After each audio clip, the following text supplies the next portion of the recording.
2024년 비가 내리는 4월의 오후, 서울 고급 요양병원 앞에 한 남자가 서 있었습니다. 67세 김윤석. 예전에는 서울중앙지검 부장검사였지만 지금은 그저 퇴직자였지요. 빗물에 젖은 회색 머리카락을 신경 쓰지 않은 채 병원 간판만 뚫어지게 바라보고 있었습니다. 주머니 속 쪽지를 다시 확인했습니다. 10년 만에 연락, 그것도 딸의 비서를 통해 전해받은 메시지. 아버지, 마지막으로 한 번만 뵙고 싶어요. 딸 소연의 글씨였습니다. 입구에서 안내를 받아 엘리베이터에 올랐지요. 30년간 검사로 일하며 숱한 범죄자들을 마주했던 그가 자신의 딸을 만나는 것이 더 두렵게 느껴지는 순간이었습니다. 복도를 걸으며 떠오르는 과거의 기억들. 소연이 태어났을 때, 처음 걸음마를 뗐을 때, 초등학교 입학식 날, 그리고 10년 전 결혼 반대로 크게 다퉜던 그날의 기억까지. 조용히 병실 문을 열었습니다. 창가에 놓인 침대, 그리고 그 위에 누워있는 마른 몸. 김윤석은 발걸음을 멈추었습니다. 그 순간 시간도 함께 멈춘 것 같았지요. 침대 위의 여자는 눈을 감고 있었습니다. 36세의 한소연. 모든 신문 일면을 장식했던 여성사업가. 5억으로 시작해 100억대 기업을 일군 인물, 그리고 김윤석의 딸이었어요. 병실에는 아무 소리도 들리지 않았습니다. 오직 창문을 두드리는 빗소리와 호흡기의 규칙적인 소리만이 공간을 채우고 있었지요. 그 순간 소연이 눈을 떴습니다. 아버지, 단 한마디. 그 말에 담긴 10년의 시간이 김윤석의 가슴을 무겁게 짓눌렀습니다. 소연의 목소리는 허공에 맴돌았고 두 사람 사이에는 침묵만이 흘렀지요. 김윤석은 마침내 입을 열었습니다. 많이 야위었구나. 목소리는 담담했지만 손은 미세하게 떨리고 있었지요. 병실 한쪽 벽에는 소연의 가족 사진이 걸려 있었습니다. 남편 강태준, 그리고 5살 된 딸 유빈이 환하게 웃고 있는 모습이었어요. 소연은 힘겹게 몸을 일으키려 했습니다. 김윤석이 다가가 딸의 등 뒤에 베개를 받쳐주었지요. 아버지, 제가 말기예요. 소연의 목소리가 흔들렸습니다. 엄마와 같은 암이래요. 김윤석의 눈에 비친 소연의 얼굴이 순간 28년 전 아내 지영의 모습과 겹쳐졌습니다. 같은 병, 같은 창백한 얼굴, 역사는 잔인하게 반복되고 있었지요. 김윤석은 천천히 소연의 침대 옆 의자에 앉았습니다. 그리고 딸의 손을 덥석 잡았어요. 미안해요, 아버지. 10년 동안 연락도 안 하고. 김윤석은 고개를 저었습니다. 내가 미안하다. 내 결혼을 반대했으니까. 소연의 눈에서 눈물이 흘렀습니다. 괜찮아요. 아버지가 옳았어요. 소연이 쓴웃음을 지었습니다. 그 사람은 제 돈만 보고 결혼했던 거였어요. 김윤석의 눈이 일순간 날카로워졌지만 금세 원래대로 돌아왔어요. 침묵이 다시 병실을 채웠습니다. 소연은 천천히 팔을 뻗어 침대 옆 서랍에서 작은 USB를 꺼냈습니다. 아버지, 저 혼자 버틸 수 있을 줄 알았어요. 유빈이, 제 딸이 있으니까요. 김윤석은 딸의 마른 손을 더 단단히 잡았습니다. 처음엔 몰랐어요. 시댁 사람들이 어떤 사람들인지. 소연의 목소리가 점점 작아졌습니다. 제가 건강검진을 했을 때 시댁 사람 모두 진단 결과를 숨겼어요. 남편은 의사를 매수해서 다른 병명으로 속였고요. 소연의 눈에서 눈물이 흘렀습니다. 제 딸을 인질로 삼았어요. 너 같은 정신 나간 엄마한테 아이를 맡길 수 없다는 핑계를 대면서요. 김윤석의 표정은 변하지 않았지만 눈빛은 서서히 얼음장처럼 차가워지고 있었습니다. 30년간 검사로 일하며 그는 수많은 범죄자를 대면했지만 지금 이 순간만큼 분노를 느낀 적은 없었지요. 유서대로 된다면 제 재산은 모두 유빈이에게 가요. 하지만 그 전에 남편이 다 가로챌 거예요. 지금 제가 법적으로 막을 힘이 없어요. 소연은 USB를 아버지의 손에 쥐어주었습니다. 이건 제가 몰래 모은 증거들이에요. 남편이 어떻게 저를 이렇게 만들었는지. 김윤석은 USB를 주머니에 넣었습니다. 그리고 딸의 이마에 손을 얹었어요. 말해봐. 또 누가 그랬어? 누가 내 딸을 이렇게 만들었는지. 김윤석의 목소리는 조용했지만 그 안에 담긴 결의는 산을 움직일 수 있을 만큼 강했습니다. 소연의 눈에서 방울방울 눈물이 흘러내렸습니다. 남편이요, 시어머니도요. 제가 죽기만을 기다렸어요. 유진이의 친권과 제 돈 때문에. 김윤석은 침착하게 딸의 눈물을 닦아주었습니다. 평생 단 한 번도 살갑게 표현하지 못했던 부성이 그의 손끝에서 느껴졌지요. 아빠, 그 사람들에게서 제 딸만큼은 지켜주세요. 소연이 마지막 힘을 다해 아버지의 손을 꼭 쥐었습니다. 아빠라는 말이 김윤석의 가슴을 울렸습니다. 소연이 그를 아빠라고 부른 것은 초등학교 졸업식 이후 처음이었으니까요. 김윤석은 평생 법정에서 유죄를 선고해온 그 입술로 처음으로 딸에게 약속했습니다. 그래, 내가 반드시 손주를 지켜주마. 소연의 힘없는 목소리가 다시 한번 병실에 울렸습니다. 아버지, 시댁 사람들이 어떤 사람들인지 세상에 알려주세요. 법으로 아버지만이 할 수 있는 방법으로요. 김윤석의 눈에 물기가 감돌았습니다. 하지만 그의 목소리는 흔들림 없이 단단했어요. 그래, 내가 검사로서 마지막 수사를 시작하마. 소연은 아버지의 손을 꼭 쥐며 간신히 속삭였어요. 저희가 닮았대요.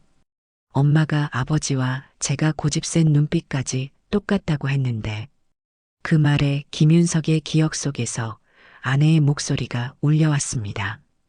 도윤 씨, 우리 소연이는 당신 눈빛을 닮았어요. 말 안 해도 다 알아요. 창밖의 비는 더욱 세차게 내리기 시작했고 병실은 깊은 침묵에 잠겼습니다. 이제 시간은 거꾸로 흐르기 시작했어요. 10년의 단절, 그리고 그 이전으로요.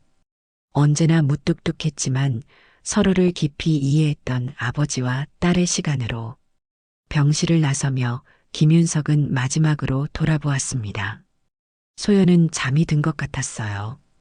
그 모습이 어린 시절 소연과 겹쳐 보였습니다. 방과 후 지친 모습으로 소파에서 잠들었던 초등학생 소연, 고등학교 시험 준비로 책상에 엎드려 잠든 소연, 그리고 지금 영원한 잠을 향해 가고 있는 소연. 김윤석은 복도에 서서 깊은 숨을 내쉬었습니다. 주머니 속 USB가 묵직하게 느껴졌어요. 30년 동안 정의를 위해 살아온 그가 이제 마지막으로 가장 중요한 사건을 맡게 된 것이었지요. 기다려라. 내 딸을 이렇게 만든 자들. 윤석의 눈에서 차가운 결의가 빛났습니다. 검사로서의 마지막 수사, 아버지로서의 첫 복수가 시작되는 순간이었습니다. 김윤석의 아파트는 검은색과 회색 톤으로 가득했습니다. 30년 검사 생활의 흔적처럼 모든 것이 정확하고 절제되어 있었지요. 창가에 놓인 작은 화분 하나만이 그나마 생기를 더했습니다. 소연이 초등학교 때 아버지 생일 선물로 사왔던 선인장이었어요. 요양병원에서 돌아온 김윤석은 서재 책상 앞에 앉았습니다.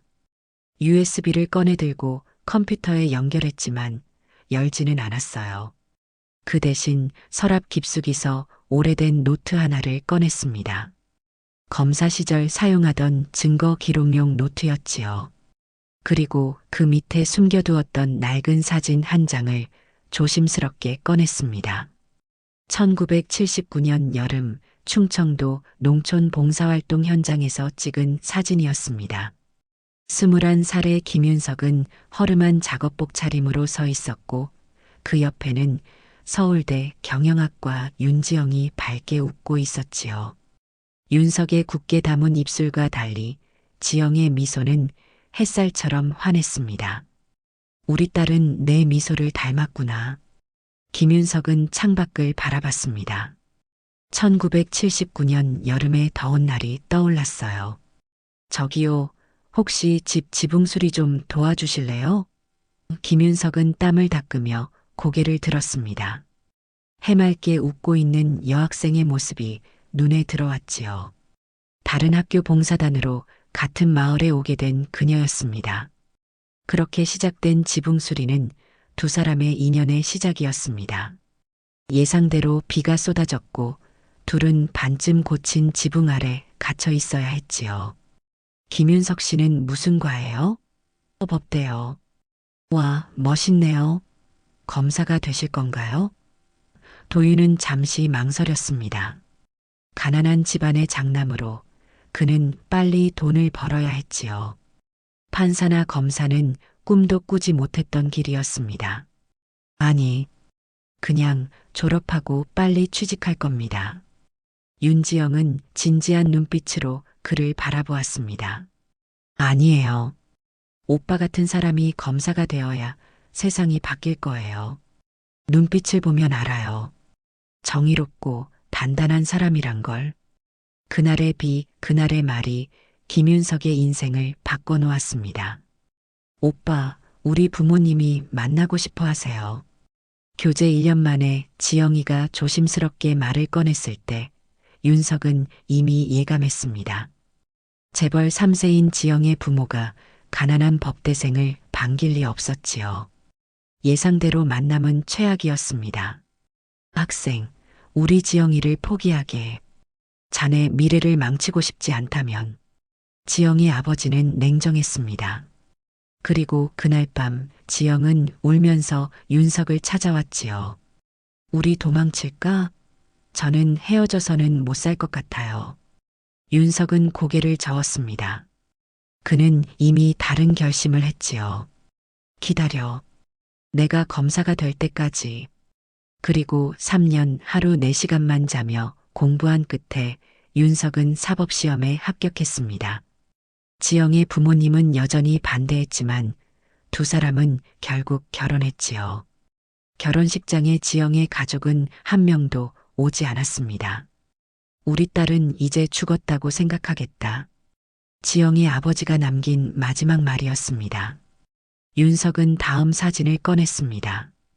반지하 원룸에서의 신혼생활, 검사 임용식 날 지영이 건넨 만년필, 그리고 소연이 태어난 날의 사진까지.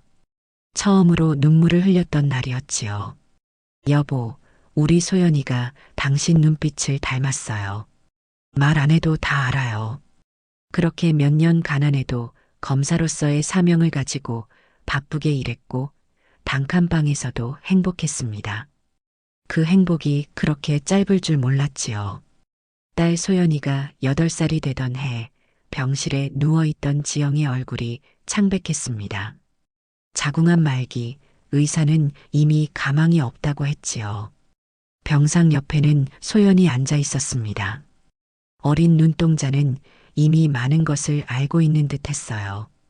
엄마, 나 학교에서 100점 받았어. 보여주려고 가져왔어. 소연은 천천히 시험지를 꺼냈습니다. 지영은 힘겹게 미소 지었지요. 우리 딸 엄마보다 똑똑하네. 지영은 남편을 향해 눈짓했고 윤석은 고개를 끄덕였습니다. 그는 소연의 손을 잡아 병실 밖으로 데려갔어요. 잠깐만 기다려라. 엄마랑 이야기 좀 하고. 소연은 아무 말 없이 복도에 앉았습니다. 어린 나이였지만 이미 말없이 기다리는 법을 알고 있었지요. 아버지를 닮아가고 있었습니다. 병실 안에서 지영은 남편의 손을 꼭 쥐었습니다. 저의 부모님 마지막에 연락이 올 거예요. 소연이에게 줄 유산이 있대요. 윤석은 고개를 저었습니다. 필요 없어. 내가 검사 월급으로 충분해. 지영은 쓴웃음을 지었습니다. 당신 자존심 여전하네요. 하지만 소연이를 위해서 받아주세요. 제 몫으로. 그날 밤 지영은 눈을 감았고 다시는 뜨지 않았습니다. 장례식에 소연의 외가 사람들이 왔지만 윤석과는 단 한마디도 나누지 않았어요. 다만 변호사 한 명이 다가와 서류 봉투를 건넸을 뿐이었죠. 고인의 부모님께서 손녀딸 소연 양에게 남기는 유산입니다. 성인이 될 때까지 후견인이신 김윤석 님께서 관리해 주시면 됩니다. 봉투 안에는 강남의 아파트 한 채, 증서가 있었습니다. 서랍에서 낡은 녹음기 하나를 꺼냈습니다. 아내가 병석에 있을 때 남긴 녹음 테이프였지요. 한 번도 들어보지 못했던 것입니다. 소연이에게 18세 생일이라고 적혀 있었지만 윤석은 그 약속을 지키지 못했습니다. 그는 지금까지도 이 테이프를 들을 용기가 없었어요. 대신 윤석은 앨범을 넘겼습니다. 소연의 초등학교 입학식, 중학교 졸업식, 그리고 대학 입학식까지. 모든 사진에서 소연은 미소 짓고 있었지만 김윤석은 언제나 같은 표정이었지요. 무뚝뚝하고 엄격한 아버지의 모습이었습니다. 하지만 그는 기억했습니다. 소연이 10살 때 그의 책상 서랍에 몰래 쪽지를 넣어두었던 일을. 아빠, 오늘도 힘내세요. 정의의 아빠가 최고야. 그리고 아래에는 검사 가운을 입은 아버지와 정의의 여신상이 그려져 있었습니다. 20년이 지난 지금까지도 윤석은 그 쪽지를 지갑에 넣어두었습니다. 중학생이 되어서는 명절마다 아버지 양복을 꼼꼼히 다림질해 놓았던 것도 기억납니다. 소연은 대학생 때도 방학이면 윤석의 도시락을 챙겼지요. 말은 없었지만 부녀는 서로를 이해했습니다. 아버지, 저 사업을 시작하려고 해요. 26살 딸의 목소리는 조심스러웠습니다. 윤석은 신문을 보다가 천천히 눈을 들었지요. 외할머니가 남긴 돈으로요. 인터넷 쇼핑몰을 만들고 싶어요. 윤석은 잠시 딸 소연을 바라보았습니다. 소연은 불안한 듯 입술을 깨물었어요. 아버지는 항상 안정적인 공무원 생활을 강조했으니까요. 하지만 윤석은 딸의 눈에서 아내의 결단력을 보았습니다. 그래, 너라면 잘할 수 있을 거다. 소연의 눈이 반짝였습니다. 아버지의 한마디 칭찬이 그녀에겐 세상 무엇보다 값진 것이었으니까요. 그 후 소연의 사업은 눈부시게 성장했습니다. 유산으로 받은 강남 아파트를 대출받아 5억으로 시작한 인터넷 쇼핑몰은 3년 만에 10억, 5년 만에 100억대 기업으로 성장했지요. 경제신문 일면을 장식한 소연의 사진을 김윤석은 조용히 오려두었습니다. 사무실 서랍에 넣어두고 가끔 꺼내보곤 했지요.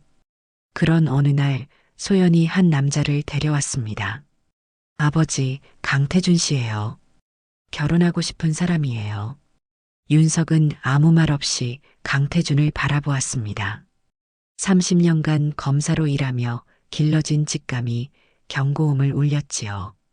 부드러운 미소 뒤에 숨겨진 계산적인 눈빛, 소연을 바라볼 때와 다른 사람을 볼 때 미묘하게 달라지는 표정. 아버지는 반대다. 김윤석은 더 이상의 설명 없이 자리를 떴습니다. 소연은 그날 밤 처음으로 아버지에게 목소리를 높였어요. 아버지는 항상 그래요. 말 한마디 없이 결정하고 설명도 없이 명령하고 제 인생은 제가 결정할게요. 김윤석은 침착하게 딸을 바라보았습니다. 그 사람, 내 돈만 보고 있다. 소연은 고개를 저었습니다. 태준 씨는 절 사랑해요. 아버지가 모르는 거예요. 30년 동안 인간의 탐욕을 봐왔다. 그 눈빛은 사랑이 아니야. 당장 결혼할 생각 말고 더 지켜봐. 하지만 소연은 듣지 않았고 결국 결혼식 날짜가 잡혔습니다. 윤석은 참석하지 않았어요. 다만 멀리서 웨딩홀 건너편 카페에서 혼자 딸의 결혼식을 지켜볼 뿐이었지요. 소연이 웨딩드레스를 입은 모습이 아내 지영과 겹쳐 보였습니다. 하지만 그는 다가가지 않았습니다. 소연의 선택을 존중한다고 생각했지요. 그렇게 10년의 시간이 흘렀습니다. 소연은 연락하지 않았고 윤석도 마찬가지였어요. 다만 그는 멀리서 딸의 소식을 조용히 들을 뿐이었습니다. 회사가 승승장구한다는 소식, 그리고 5년 전 손녀 유빈이 태어났다는 소식까지. 김윤석이 몰랐던 것은 그 10년 동안 소연이 아버지를 몰래 지켜보고 있었다는 사실이었습니다. 퇴임식 날 멀리서 사진을 찍었던 소연, 아버지 생일마다 카드를 써놓고 결국 보내지 못했던 소연, 참 서로의 속마음 이야기 못하는 부녀였습니다. 김윤석은 천천히 컴퓨터 앞에 앉았습니다. USB를 들여다보며 깊게 숨을 들이마셨어요. 그리고 마침내 파일을 열었습니다. 화면에 나타난 것은 체계적으로 정리된 폴더들이었습니다. 딸이 아버지를 닮아 꼼꼼했던 것이지요.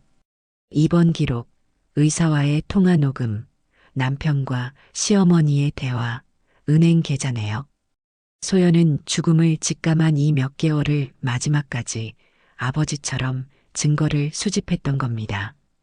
병원 기록 폴더를 열자 충격적인 내용이 나왔습니다. 소연은 3년 전 이미 초기 검진에서 이상 징후가 발견되었지만 남편이 매수한 의사는 단순 염증이라고 속였던 것이었습니다. 그 사이 암은 빠르게 진행되었고 소연이 다른 병원에서 검사를 받았을 때는 이미 말기였지요. 은행 계좌 내역에는 소연 명의의 재산이 하나둘 강태준의 비밀 계좌로 옮겨지는 흔적이 있었습니다. 그리고 가장 충격적인 것은 녹음 파일이었어요. 얼마나 더 버틸까? 의사는 3개월도 안 된다던데. 참을 수 있어. 재산 이전 다 끝나면 유빈이 친권도 가져올 거야. 소연이 정신 상태로는 법정에서 이길 수 없어. 뭐, 그 전에 뒤질 수도 있는 거니까. 그럼 더 쉬워지지. 애 키우기는 귀찮은데. 필요 없으면 유빈이도 시설에 보내면 돼. 중요한 건 재산이야. 윤석의 손이 굳게 주먹을 쥐었습니다. 하지만 표정은 여전히 담담했어요. 검사 생활에서 길러진 냉정함이었을까요? 마지막 폴더에는 아버지에게라는 이름이 붙어 있었습니다. 윤석은 잠시 그 폴더를 바라보다 열었습니다. 그 안에는 하나의 영상 파일만 있었어요. 화면에 소연의 얼굴이 나타났습니다. 병원 침대에 누워있는 모습이었지요. 이미 많이 야위어 있었습니다. 아버지, 이 영상을 보고 계신다면 제가 이미 세상을 떠났을지도 모르겠네요. 소연의 목소리는 약했지만 눈빛은 단단했습니다. 10년 동안 정말 죄송했어요. 아버지 말씀이 옳았는데 제가 고집을 부렸어요.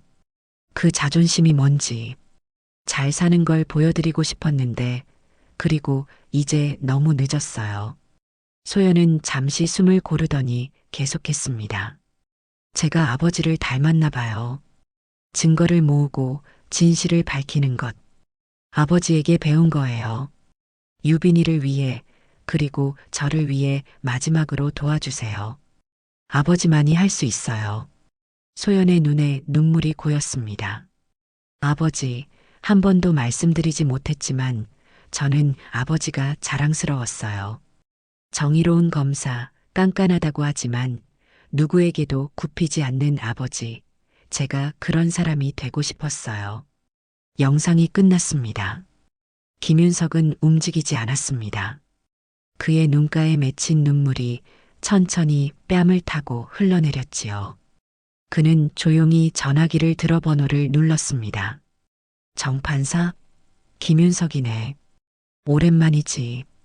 부탁할 게 있어. 두 번째 전화. 최 형사? 퇴직했다고 들었네. 나도 마찬가지고 도움이 필요해. 세 번째 전화. 서울중앙지법 가정법원 담당자 맞나? 김윤석 검사라고 하네. 지금은 퇴직했지. 친권 관련 자료를 좀 볼 수 있을까?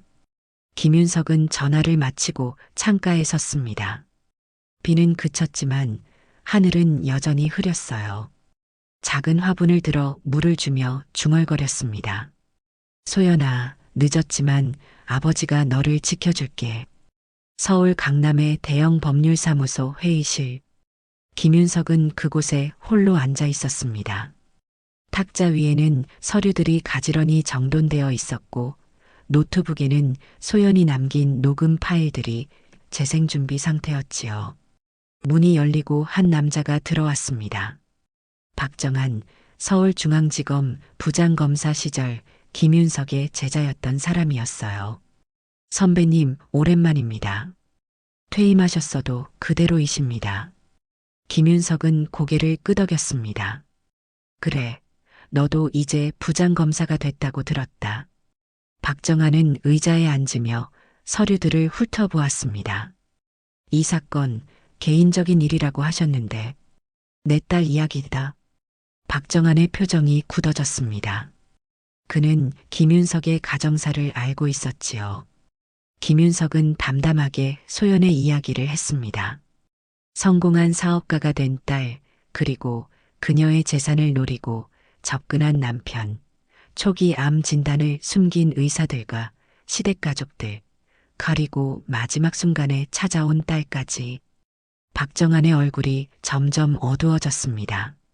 그렇다면 이건 단순한 민사 문제가 아니라 형사사건이네요. 의료가실 사기 횡령.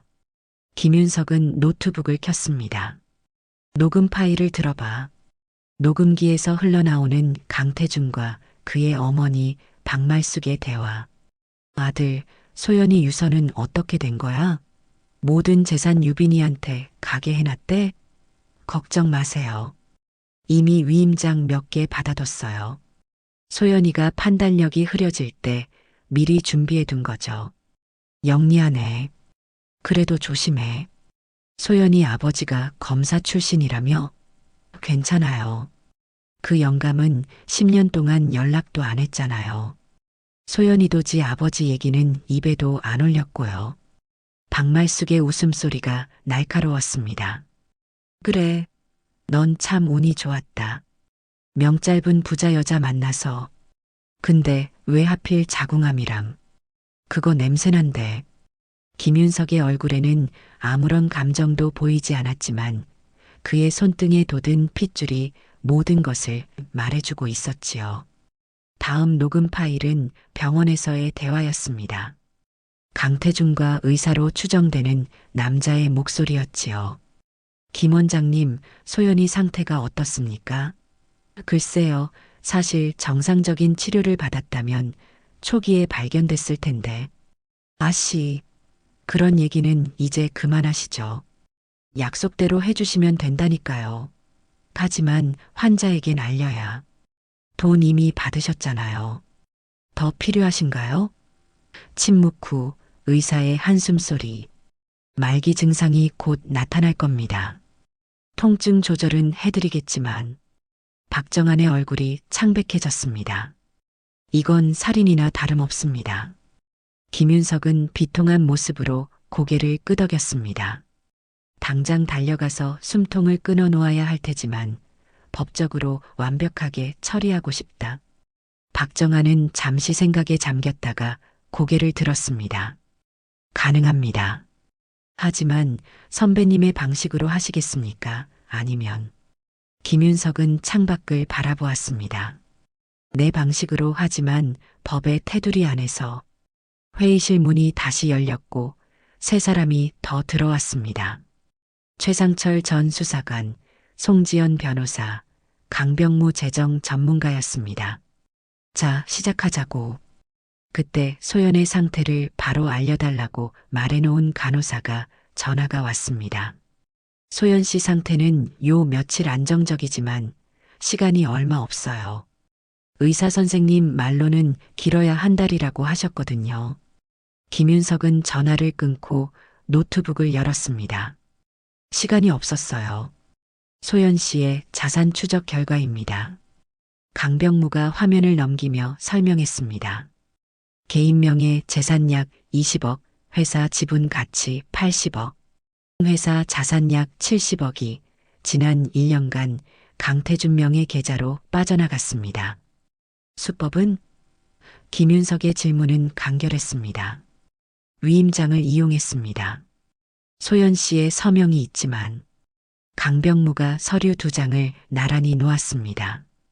필적 감정 결과 최근 서명은 위조 가능성이 높습니다.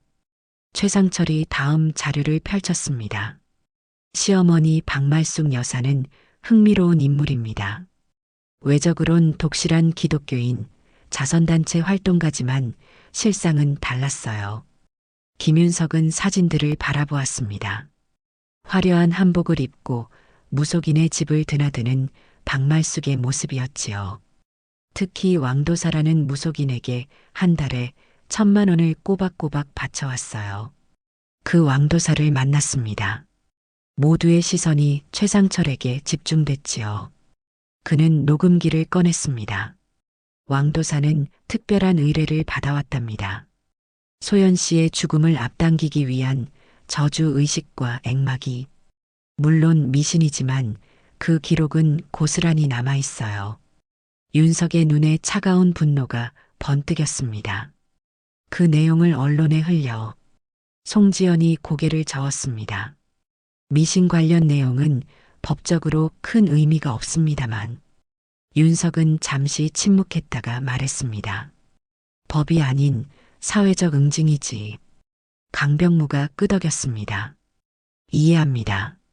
박말숙의 사회적 망신은 물론 그녀가 다니는 교회와 봉사단체에도 영향을 미칠 거예요. 지켜보던 박정환이 물었습니다. 시아버지 강기철은요? 김윤석은 고개를 저었습니다. 그놈은 다른 방법으로. 송지연 변호사가 마지막 서류를 펼쳤습니다. 소연 씨의 유언장입니다. 병세가 악화되기 전 공증을 받은 상태예요. 재산의 70%는 유빈이에게, 30%는 아버지인 김윤석님에게 상속하는 내용입니다. 윤석은 놀란 듯 했습니다. 내게? 송지연이 고개를 끄덕였습니다. 그리고 유빈이의 친권은 강태준이 아닌 외할아버지인 김윤석님에게 지정했습니다. 다만 법적 다툼이 예상됩니다. 윤석은 잠시 생각에 잠겼습니다. 소연이 자신에게 남긴 마지막 선물이자 책임이었네요. 알겠네. 준비하지. 회의가 끝나고 윤석은 요양병원으로 향했습니다. 소연은 창밖을 바라보고 있었습니다. 병세가 깊어졌는지 얼굴은 더욱 창백해 보였고 눈가에는 깊은 그림자가 드리워져 있었지요. 오셨어요, 아버지. 소연의 목소리는 약했지만 맑았습니다. 윤석은 조용히 의자에 앉았지요. USB 보셨어요? 윤석은 고개를 끄덕였습니다. 다 봤다. 소연의 눈에 안도감이 번졌습니다. 걱정 말아라. 내가 해결할 테니. 소연은 천천히 손을 뻗어 아버지의 손을 잡았습니다. 딸의 손은 차갑고 약했지만 그 안에는 뜨거운 의지가 담겨 있었지요. 아버지, 제가 죽으면 태준이가 친권을 주장할 테고. 윤석은 소연의 손을 꼭 쥐었습니다. 그럴 일 없을 거다. 유빈이는 내가 키울게. 소연의 눈에 눈물이 고였습니다. 아버지는 제 눈빛을 알아요. 말 안 해도. 늦게 알아서 죄송해요. 그 말에 윤석의 가슴이 저렸습니다. 아내가 남긴, 그리고 소연이 물려받은 그 말. 그래, 알고 있다. 병실 문이 열리고 강태준이 들어왔습니다. 그는 장인을 보자 당황한 기색이 역력했지요. 아버님, 언제 오셨습니까? 윤석은 천천히 일어섰습니다. 그의 눈빛은 검사 시절 법정에서 유죄를 주장할 때의 그것이었어요. 강태준 씨. 단 한마디였지만 그 목소리에는 얼음 같은 차가움이 서려 있었습니다. 강태준의 얼굴이 창백해졌어요. 소연이의 초기 암 진단을 숨긴 이유가 뭐지? 강태준의 눈이 커졌습니다. 무슨 말씀이신지. 김윤석은 주머니에서 작은 녹음기를 꺼냈습니다. 버튼을 누르자 강태준과 의사의 대화가 흘러나왔지요. 강태준의 얼굴에서 혈색이 완전히 사라졌습니다. 그는 입을 열었다 닫기를 반복했지요. 이건 오해입니다. 소연이도 알고 있었고, 거짓말 마. 소연의 목소리가 병실을 가득 채웠습니다. 약했지만 단호했지요. 당신이 나를 죽게 만들었어. 강태준은 황급히 소연에게 다가갔습니다. 여보, 무슨 소리야? 내가 널 어떻게 해? 윤석이 강태준의 팔을 단단히 잡았습니다. 67세의 악력이라고는 믿기 어려운 힘이었지요. 한 걸음도 더 가까이 가지 마. 강태준은 공포에 질린 눈으로 김윤석을 바라보았습니다. 그제야 그는 이 장인이 단순한 퇴직한 뒷방 늙은이가 아님을 깨달은 듯 했지요. 그 순간 강태준은 자신이 얼마나 큰 실수를 했는지 깨달았습니다. 그는 비틀거리며 뒤로 물러섰어요. 이제부터 내가 검사로서 마지막 수사를 시작한다. 내 딸을 죽음으로 몰아넣은 자들을 위한 특별 수사를. 강태준은 더듬거리며 말했습니다. 무슨 말씀이신지. 저는 아내를 사랑했고. 김윤석은 강태준의 말을 끊었습니다. 내일 오전 10시 서울중앙지검 특수부에 출석하게. 소환장은 곧 송달될 거야. 강태준은 공포에 질려 병실을 뛰쳐나갔습니다. 김윤석은 소연에게 돌아섰어요. 소연의 입가에는 미소가 어려 있었지요. 아버지 역시 멋있으세요. 김윤석은 딸을 바라보았습니다. 그의 눈에 미소가 깃들었어요. 말없이 소연의 이마에 손을 얹어 주었지요. 병실을 나서는 김윤석의 발걸음은 무거웠습니다. 복도에서 그는 사돈 박말숙과 마주쳤지요. 어머, 사돈. 웬일이에요? 소연이한테 오셨나 봐요? 우리 며느리 안타깝죠.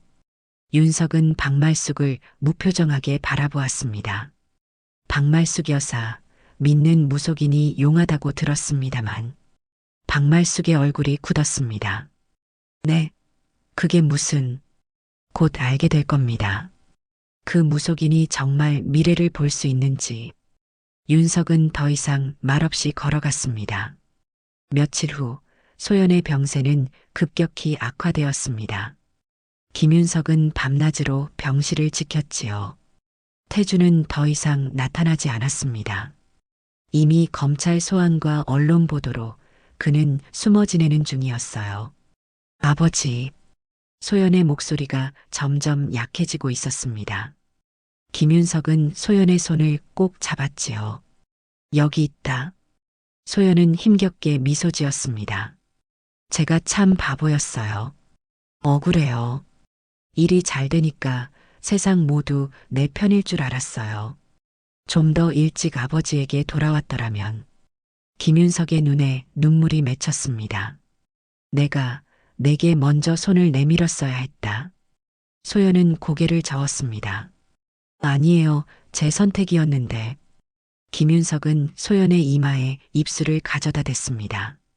평생 처음으로 딸에게 건네는 뽀뽀였지요. 소연아, 미안하다. 소연의 눈에서 눈물이 흘렀습니다. 아버지, 저도 미안해요. 그리고 소연의 호흡이 가빠졌습니다. 딸은 마지막 힘을 다해 말했어요. 고마워요. 마지막으로 아버지를 만날 수 있어서. 그리고 소연의 눈이 천천히 감겼습니다. 병실의 심장 모니터에서 단조로운 신호음이 울렸지요. 김윤석은 침착하게 간호사 호출 버튼을 눌렀습니다. 그리고 소연의 이마에 마지막 입맞춤을 했어요. 소연아, 이제 편히 쉬어라. 나머지는 아버지가 다 해결할게. 의료진이 들어와 응급조치를 취했지만 소연은 돌아오지 않았습니다. 담당 의사가 머리를 숙였지요. 김윤석은 고개를 끄덕였습니다. 그의 눈에는 눈물이 없었어요. 그 대신 차가운 결의만이 가득했습니다. 감사합니다. 장례 절차는 제가 직접 챙기겠습니다. 소연의 손에서 자신의 손을 천천히 빼내며 김윤석은 마지막 약속을 했습니다. 소연아, 저들이 너에게 한 일을 반드시 갚아줄게. 그리고 유빈이는 내가 지킬게. 내가 바라던 대로. 병실을 나서는 윤석의 얼굴에서는 감정이 사라졌습니다. 그는 장례식장으로 향하면서 박정환에게 전화를 걸었습니다. 딸이 죽었네. 이제 진짜 시작하자고. 전화기 너머로 박정환의 목소리가 들려왔습니다. 너무 안타깝습니다, 선배님. 제가 모든 걸 준비하겠습니다.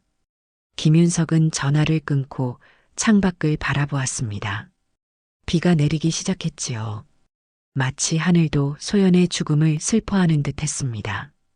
소연의 장례식은 조용하고 엄숙했습니다. 비가 내리는 가운데 김윤석은 검은 정장 차림으로 영정 옆에 홀로 서 있었지요. 그의 눈에는 슬픔도 분노도 담겨 있지 않았습니다. 그저 차분히 의무를 다하는 사람의 모습이었어요.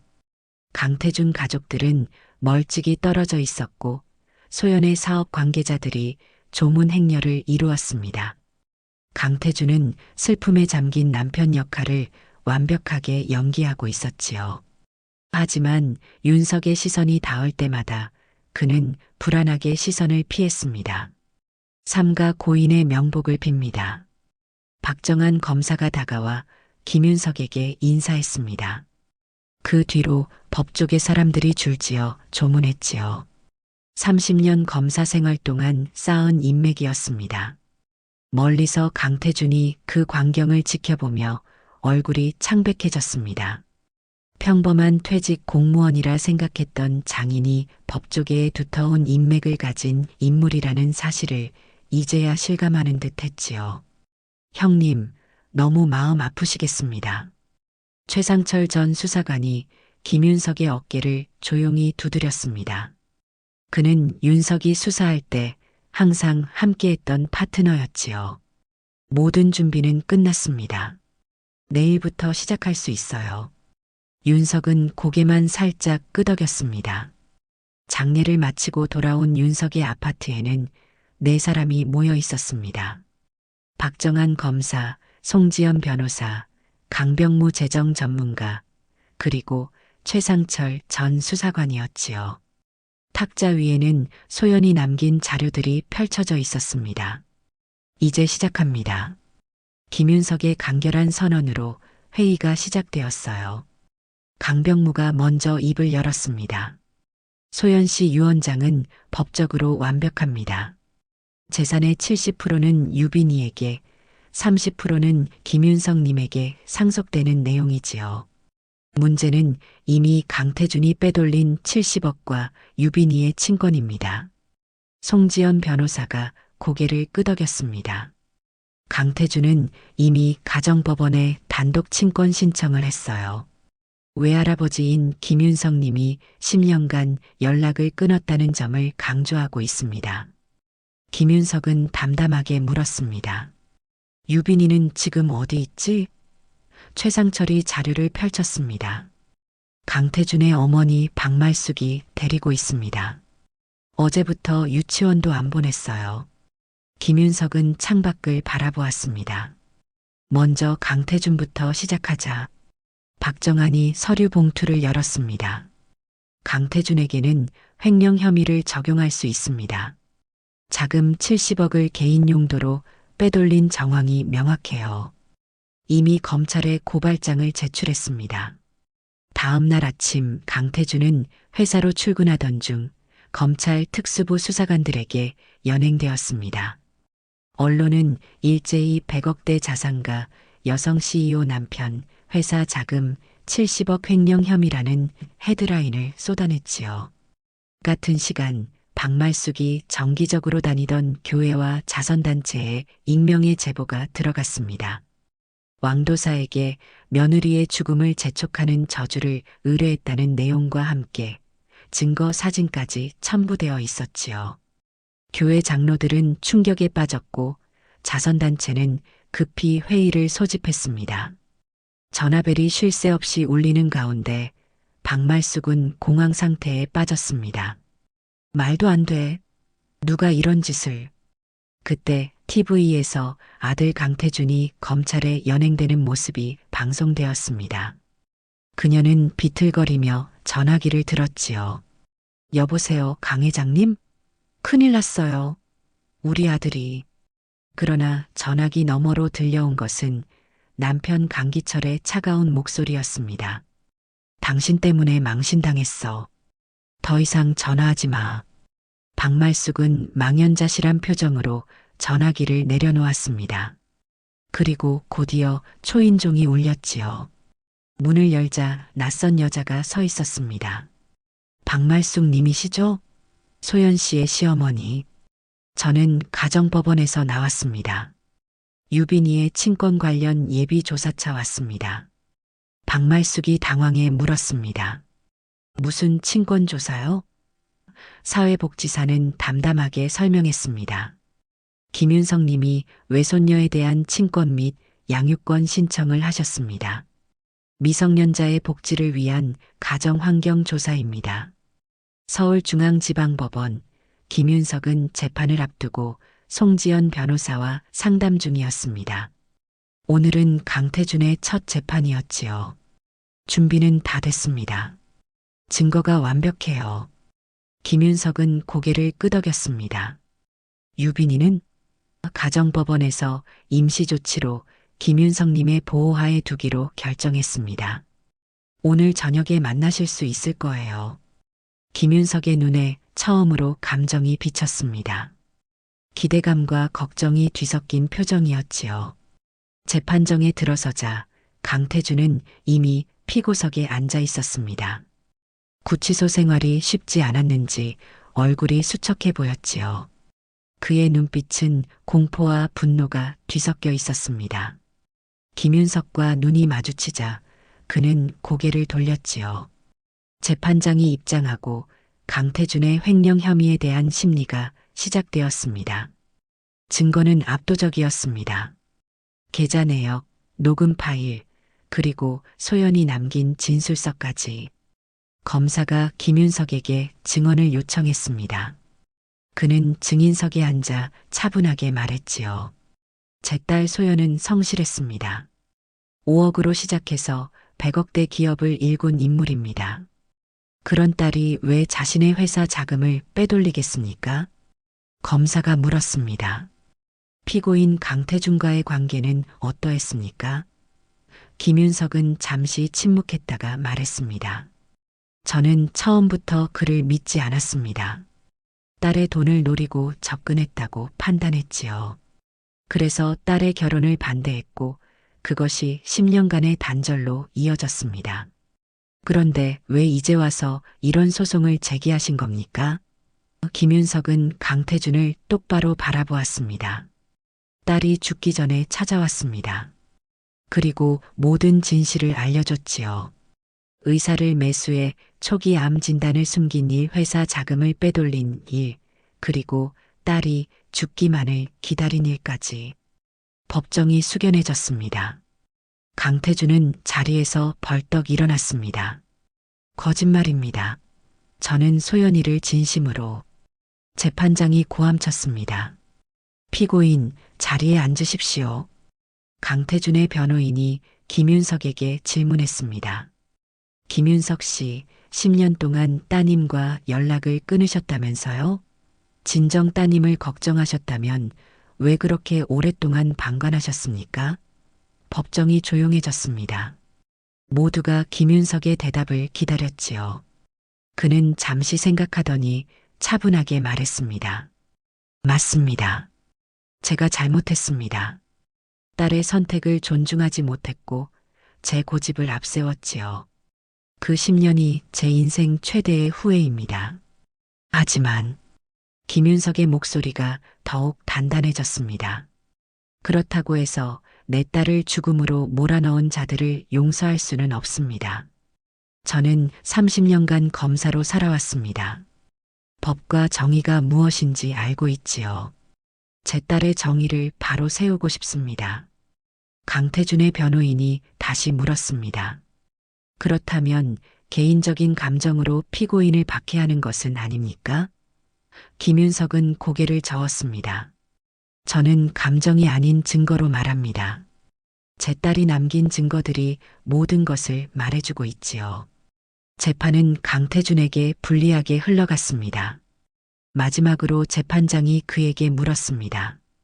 피고인, 마지막으로 하실 말씀이 있습니까? 강태준은 땀에 젖은 얼굴로 일어섰습니다. 존경하는 재판장님, 이 모든 것은 오해입니다. 저는 소연이를 진심으로 사랑했고, 그때 법정 뒤쪽에서 한 여성이 일어났습니다. 소연의 비서였던 정미경이었지요. 거짓말이에요. 소연 사장님이 얼마나 괴로워하셨는지. 재판장이 다시 고함쳤습니다. 방청객은 발언을 삼가십시오. 하지만 이미 법정은 술렁이고 있었습니다. 강태준은 고개를 숙였고 김윤석은 단 한 번의 표정 변화 없이 그를 바라보고 있었지요. 재판은 예상대로 강태준의 유죄로 마무리되었습니다. 징역 5년에 추징금 70억. 그는 곧바로 구속되었습니다. 법정을 나서는 윤석의 앞에 기자들이 몰려들었습니다. 검사 생활 후 이런 개인적인 재판에 서게 된 소감이 어떠십니까? 윤석은 침착하게 대답했습니다. 저는 오늘 검사가 아닌 아버지로 이 자리에 섰습니다. 내 딸의 정의를 바로 세우기 위해서요. 앞으로의 계획은요? 김윤석은 잠시 하늘을 올려다보았습니다. 제 손녀를 만나러 갑니다. 그 아이는 엄마가 없습니다. 이제 제가 할아버지이자 부모가 되어야 합니다. 그날 저녁 아동복지사와 함께 김윤석의 아파트로 온 유비는 조심스럽게 주변을 살폈습니다. 5살 유비는 한 번도 만난 적 없는 외할아버지의 집에 처음 오게 된 것이지요. 유비나, 이분이 엄마의 아버지, 내 외할아버지란다. 유비는 김윤석을 올려다보았습니다. 커다란 눈망울이 소연과 똑같았지요. 김윤석은 가슴이 저렸습니다. 그는 조심스럽게 무릎을 꿇고 유빈의 눈높이에 맞추었습니다. 유빈아, 만나서 반가워. 김윤석의 목소리는 그 어느 때보다 부드러웠습니다. 유빈은 조심스럽게 물었습니다. 정말 우리 엄마 아빠예요? 김윤석은 고개를 끄덕였습니다. 유빈이 또 물었습니다. 엄마는 언제 와요? 김윤석의 눈빛이 흔들렸습니다. 아동복지사가 이미 유빈에게 어머니의 죽음에 대해 설명했지만 아이는 아직 완전히 이해하지 못하고 있었지요. 엄마는 하늘나라에 갔단다. 하지만 항상 너를 보고 있을 거야. 유빈의 눈에 눈물이 고였습니다. 그럼 아빠는요? 김윤석은 잠시 망설였습니다. 어떻게 5살 아이에게 아버지가 감옥에 갔다고 설명할 수 있을까요? 아빠는 지금 멀리 가 있단다. 당분간은 할아버지가 유빈이를 돌볼게. 유빈은 고개를 끄덕였습니다. 엄마가 말했어요. 할아버지는 정의의 사람이라고. 무슨 말인지 모르지만 좋은 거라고 했어요. 김윤석의 눈가에 습기가 맺혔습니다. 소연이 단절의 10년 동안에도 딸에게 자신을 그렇게 소개했던 모양이었지요. 그래, 할아버지는 정의를 지키는 사람이란다. 유비는 조심스럽게 김윤석의 손을 잡았습니다. 작은 손이었지만 그 온기는 67년간 단단해진 마음을 녹였지요. 할아버지, 저 배고파요. 그래, 저녁 먹자. 할아버지가 엄마가 좋아하던 요리를 해줄게. 서울중앙지검 청사 앞 검은 정장 차림의 윤석이 서 있었습니다. 오늘은 특별한 날이었지요. 10년 전 증거 불충분으로 수사가 중단되었던 사건이 재개되는 날이었습니다. 검찰청 로비에서 박정한 검사가 김윤석을 맞이했습니다. 선배님, 모든 준비가 완료됐습니다.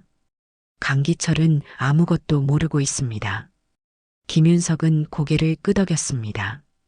10년 전에는 놓쳤지만 이번엔 달라. 두 사람은 조용히 수사과장실로 향했습니다. 그곳에서는 이미 강기철이 피의자 신분으로 대기 중이었지요. 한때 유명 건설회사 사장이었던 그는 이제 초라한 노인의 모습이었습니다. 김 검사님? 강기철은 김윤석을 보자 놀란 표정을 지었습니다. 왜 여기에? 김윤석은 천천히 앉았습니다. 30년간 검사로 일했던 그 자리, 오늘만큼은 다시 그 자리에 앉을 특별 허가를 받았지요. 강기철 씨, 2015년 국토개발사업 입찰 비리 사건 기억하십니까? 강기철의 얼굴이 창백해졌습니다. 그건 이미 종결된 사건 아닙니까? 증거 불충분으로. 김윤석이 서류 한 장을 내밀었습니다. 증거 불충분이었지요. 하지만 새로운 증거가 발견됐습니다. 서류에는 10년 전 강기철이 공무원들에게 뇌물을 준 정황이 상세히 기록되어 있었지요. 이건 소연이 준 USB에서 발견했습니다. 강기철이 놀라서 물었습니다. 소연이요? 어떻게? 김윤석의 눈이 차갑게 빛났습니다. 우리 딸은 당신 아들과 결혼한 후 당신 회사 비리를 알게 됐죠. 그리고 모든 증거를 수집했습니다. 박정한 검사가 덧붙였습니다. 이 증거들은 공소시효가 아직 남아있는 사건들입니다. 특히 2018년 해외 비자금 조성과 탈세 혐의는 최소 7년형에 해당합니다. 김윤석은 천천히 강기철에게 다가갔습니다. 당신은 내 딸의 결혼을 지켜봤죠.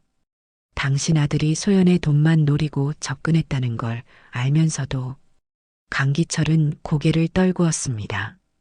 그뿐만이 아닙니다. 김윤석이 또 다른 서류를 내밀었습니다. 소연이 암 진단을 받았을 때 당신은 알고 있었죠. 그리고 의사를 매수해 진단 결과를 숨기도록 한 것도. 강기철의 얼굴이 하얗게 변했습니다. 그건 태준이가 한 일입니다. 저는 몰라요.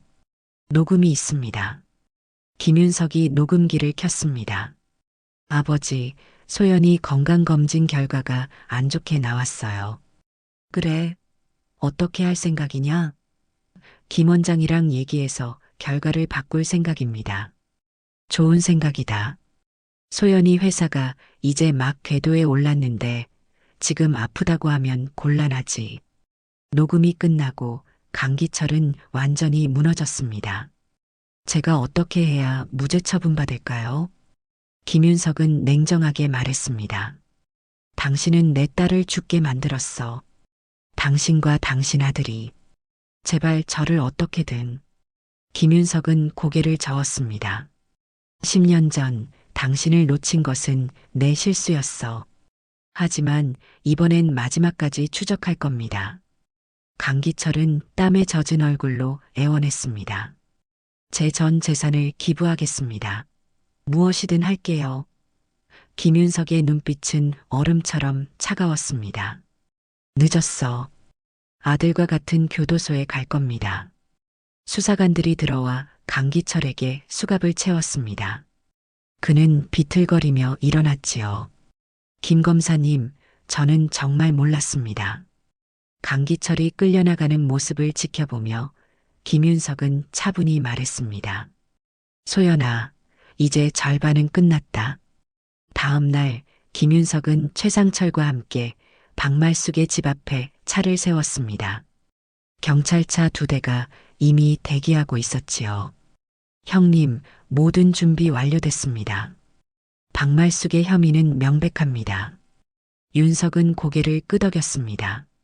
소연이가 남긴 녹음 파일에 모든 증거가 있었지. 경찰관들이 박말숙의 집으로 향했습니다. 문을 두드리는 소리가 울렸고 잠시 후 박말숙이 문을 열었지요.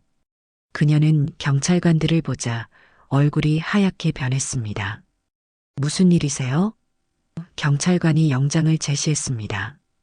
박말숙 씨 살인교사, 사기, 자금 세탁 혐의로 체포합니다. 살인? 무슨 말도 안 되는. 박말숙이 당황하며 물러섰습니다. 윤석이 천천히 다가갔습니다. 박말숙은 그를 보자 공포에 질렸지요. 김윤석은 담담하게 말했습니다. 제 딸의 노트북에는 흥미로운 녹음 파일이 있었습니다. 당신이 왕도사에게 부탁한 내용 말이죠. 최상철이 녹음기를 켰습니다. 도사님, 이번엔 진짜 콱 죽게 해주세요. 시간이 없어요. 박 여사, 저주는 위험한 겁니다. 돈은 얼마든지 드리겠어요. 그 애가 죽어야만 우리 가족이 살풀이로 살 수 있어요. 박말숙의 얼굴이 창백해졌습니다. 이건 그냥 미신일 뿐이에요. 법적으로 소용없죠. 윤석이 차갑게 미소 지었습니다. 미신이라고요? 그렇다면 교회 헌금 횡령과 자선단체 자금 유용은 어떻습니까? 최상철이 다른 녹음을 틀었습니다. 박말숙이 교회 장로들과 나누는 대화였지요. 박 권사님, 이 헌금은 어디로 가는 건가요? 걱정 마세요. 제가 알아서 처리할게요. 장부에는 다르게 기록해 두세요. 경찰관들이 박말숙의 팔을 잡았습니다. 그녀는 발버둥치며 소리쳤습니다. 이럴 수 없어요. 내가 뭘 했다고. 김윤석이 조용히 말했습니다. 당신은 내 딸을 죽게 했습니다. 주술이 효과가 있든 없든 당신의 의도는 분명했지요. 살인교사입니다. 박말숙이 무릎을 꿇었습니다. 제발 유빈이만이라도 보게 해주세요. 제 손녀예요. 김윤석의 눈빛이 얼음장처럼 차가워졌습니다. 유빈이요? 당신이 시설에 보내려 했던 그 아이 말입니까? 최상철이 마지막 녹음을 틀었습니다. 애 키우기는 귀찮은데 필요 없으면 유빈이도 시설에 보내면 돼. 중요한 건 재산이야. 박말숙은 완전히 무너졌습니다. 울부짖으며 끌려나갔지요. 김 선생님, 제발 한 번만 용서해 주세요. 박말숙이 경찰차로 끌려가는 모습을 바라보며 김윤석은 최상철에게 물었습니다. 죄목은 모두 몇 개지? 살인교사, 사기, 횡령, 자금 세탁, 최소 5년은 받을 겁니다. 김윤석은 고개를 끄덕였습니다. 좋아. 이제 모든 게 끝났군. 1년 후 봄비가 내리는 4월의 오후, 김도희는 소연의 묘지 앞에 서 있었습니다. 강태주는 교도소에서 5년형을 살고 있었고 강기철은 7년형을 선고받아 구치소에서, 박말숙은 5년형을 선고받아 여자교도소에 수감되어 있었습니다. 정의는 늦었지만 결국 실현되었지요. 소연아, 다 끝났다. 도윤은 묘비 앞에 꽃다발을 내려놓았습니다. 그리고 주머니에서 작은 오디오 플레이어를 꺼내 틀었지요. 젊은 시절 아내 윤지영이 좋아했던 클래식 곡이었습니다. 소연도 같은 곡을 좋아했지요. 안녕하세요, 아저씨. 뒤에서 들려온 목소리에 김도희는 돌아보았습니다. 30대 중반의 여성이 서 있었지요. 도희는 눈을 가늘게 떴습니다. 낯익은 얼굴 맞습니다. 소연의 대학 동창이자 마지막 사업 파트너였던 이하윤이었습니다. 오랜만이구나. 이하윤은 묘비 앞에 무릎을 꿇고 꽃을 내려놓았습니다. 김도희는 조용히 물었습니다. 소연이가 마지막으로 뭐라고 남긴 말은 없나?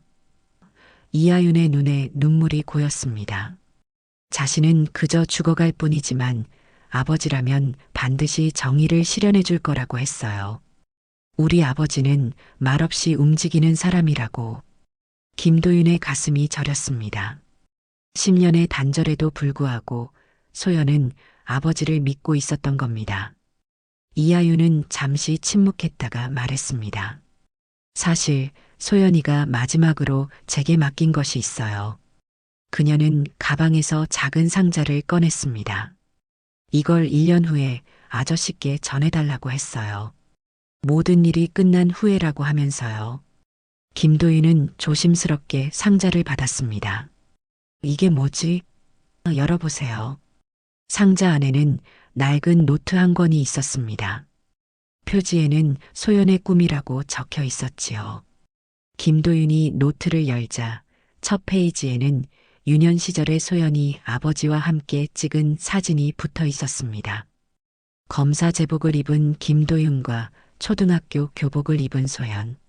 아버지는 무표정했지만 소연은 환하게 웃고 있었지요. 소연이가 언제 이런 걸? 이하윤은 미소 지었습니다. 소연이는 10년 동안 매일 일기를 썼어요. 아저씨에 대한 그리움, 원망, 그리고 결국 용서와 존경으로 돌아온 감정들까지. 김도윤은 페이지를 넘겼습니다. 10년 전 결혼 직후의 일기였지요. 아버지는 내 선택을 존중해 주지 않았어. 하지만 시간이 지나면 아버지도 태준이의 진심을 알게 될 거야. 그때 다시 만나자. 그리고 7년 전의 일기. 태준이가 점점 달라져 간다. 내 사업이 성공할수록 그의 눈빛이 이상해져. 돈만 보는 것 같아. 아버지가 옳았을까? 하지만 이제 돌이킬 수 없어. 3년 전의 일기. 몸이 아프다. 건강검진에서도 별다른 게 없는데. 태준이는 무관심해. 아버지에게 연락하고 싶다. 하지만 7년 동안 연락도 없었는데 내가 아프다고 갑자기 찾아가면 실망하실까봐 두려워. 그리고 마지막 1년 전 소연의 마지막 일기. 속았어. 기가 차다. 병은 이미 너무 진행됐어. 어떻게 의사를 매수할 수가 있어? 이제야 깨달았어. 태준이는 처음부터 내 돈만 노렸던 거야. 아버지가 옳았어. 이제 아버지를 만나러 갈 거야. 마지막으로 정의를 부탁하려고. 김도윤의 눈에서 눈물이 떨어졌습니다. 평생 공개적으로 흘리는 세 번째 눈물이었지요. 아저씨, 소연이가 이 노트 마지막에 쓴 건. 이하윤은 말끝을 흐렸습니다. 김도윤이 마지막 페이지를 넘겼습니다. 소연의 마지막 메시지였지요. 아버지, 제가 떠난 지 1년이 되면 이 노트를 읽게 되실 거예요. 그땐 모든 것이 끝났겠지요. 아버지는 반드시 정의를 실현하셨을 테니까. 10년 동안 제가 얼마나 아버지를 그리워했는지 몰라요. 그리고 아버지의 선택이 옳았다는 걸 얼마나 늦게 깨달았는지요. 똑똑하다고 세상 무서운 줄 몰랐던 오만하고 미련한 딸이 너무 죄송해요. 마지막으로 유빈이를 잘 부탁드려요. 제가 못해준 사랑을 아버지가 대신 해주세요. 사랑합니다, 아버지. 도윤은 노트를 가슴에 안았습니다. 삭히고 삭힌 감정이 폭포수처럼 쏟아졌지요. 소연아, 내가 먼저 연락했어야 했는데. 하윤은 조용히 말했습니다. 소연이는 알았어요. 아버지의 고집과 원칙, 그리고 그 뒤에 숨겨진 깊은 사랑도요. 도윤은 고개를 들었습니다. 고맙네. 이런 소중한 걸 맡아줘서. 이하윤은 미소 지었습니다. 제가 더 고맙죠. 소연이의 유지를 이어받아 회사를 운영하게 해주셔서요. 이하윤은 소연의 회사를 이어받아 성공적으로 운영하고 있었고 수익의 일부를 항상 소연재단에 기부하고 있었습니다. 이만 가볼게요, 아저씨. 내일 소연재단 1주년 행사에서 뵙겠습니다. 이하윤이 떠나고 김도윤은 다시 한번 묘비를 바라보았습니다. 비가 그치고 햇살이 비치기 시작했지요. 소연아, 이제 유빈이만 잘 키울게. 도윤의 아파트. 저녁 식사 준비가 한창이었습니다. 6살이 된 유빈은 식탁에서 그림을 그리고 있었지요. 할아버지, 이거 봐요. 엄마 그렸어요. 도윤이 다가가 보니 유빈이 그린 그림 속에는 하늘에 떠 있는 여인의 모습이 있었습니다. 소연을 닮은 얼굴이었지요. 정말 잘 그렸구나, 유빈아. 엄마는 하늘에서 절 보고 있대요. 할아버지가 그랬잖아요. 도윤은 고개를 끄덕였습니다. 그래, 엄마는 항상 유빈이를 보고 있단다. 유빈은 문득 물었습니다. 할아버지, 나쁜 사람들은 어디 갔어요? 김도윤은 잠시 망설였습니다. 어떻게 설명해야 할까요? 하지만 그는 항상 정직했습니다. 나쁜 일을 한 사람들은 그에 맞는 벌을 받았단다. 이제 다시는 유빈이에게 상처를 줄 수 없어. 유빈은 그 말뜻을 완전히 이해하지는 못했지만 할아버지를 신뢰했기에 고개를 끄덕였습니다. 할아버지는 정의의 사람이니까요. 김도윤은 유빈을 안아 올렸습니다. 작은 손녀의 무게가 그의 어깨를 누르지만 그 무게는 이제 기쁨이었습니다. 소연재단 1주년 행사장. 도윤은 유빈의 손을 잡고 단상에 올랐습니다. 많은 사람들이 지켜보는 가운데 그는 마이크 앞에 섰지요. 저는 30년 동안 검사로 살았습니다.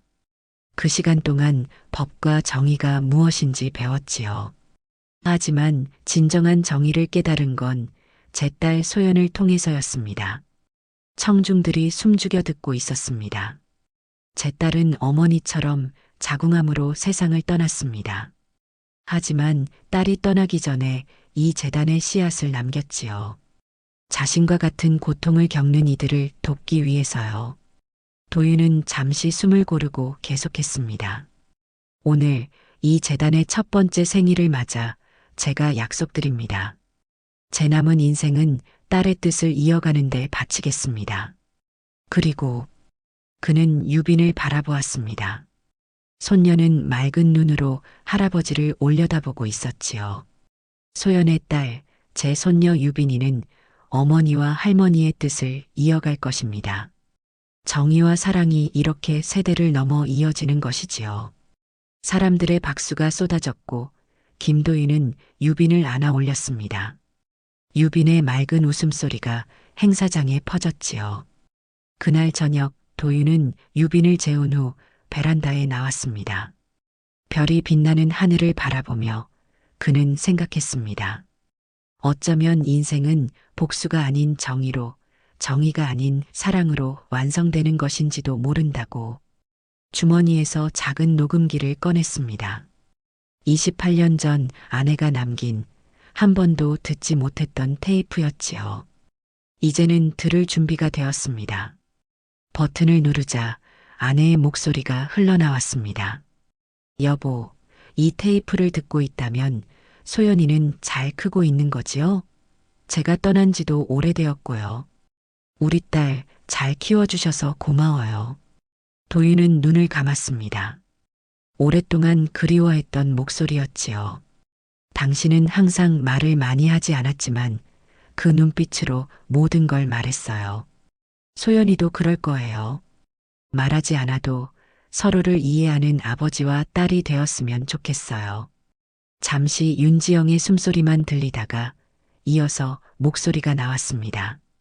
여보, 혼자 늙지 마세요. 소연이가 결혼하고 나면 당신도 새 삶을 시작해도 돼요. 저는 당신이 행복했으면 좋겠어요. 도윤의 눈에서 눈물이 흘렀습니다. 녹음이 끝났습니다. 도윤은 하늘을 바라보았습니다. 여보, 딸아, 보고 있나? 우리 유빈이 잘 자라고 있어. 더 이상 눈물이 없었습니다. 대신 오랜 시간 만에 진정한 평화가 깃들어 있었지요. 방 안에서는 유빈이 평화롭게 잠들어 있었고 그 옆에는 세 세대의 사진이 놓여 있었습니다. 윤지영, 소연, 그리고 유빈, 그들의 미소는 똑같이 환했습니다. 김도윤은 마지막으로 중얼거렸습니다. 내 인생에서 가장 소중했던 건 너희들이었다. 그리고 그는 별빛 아래 처음으로 진정한 미소를 지었습니다. 인생을 통틀어 가장 행복한 미소였지요. 오늘 이야기가 마음에 드셨다면 좋아요와 구독, 알람 설정 잊지 마세요. 또 이야기를 보시고 마음에 남은 장면이 있으셨다면 댓글로 나눠주세요. 선생님의 한마디가 또 다른 분께 깊은 울림이 될 수 있습니다. 늘 감사합니다. 건강이 최고예요. 하루 한번 운동 잊지 마세요.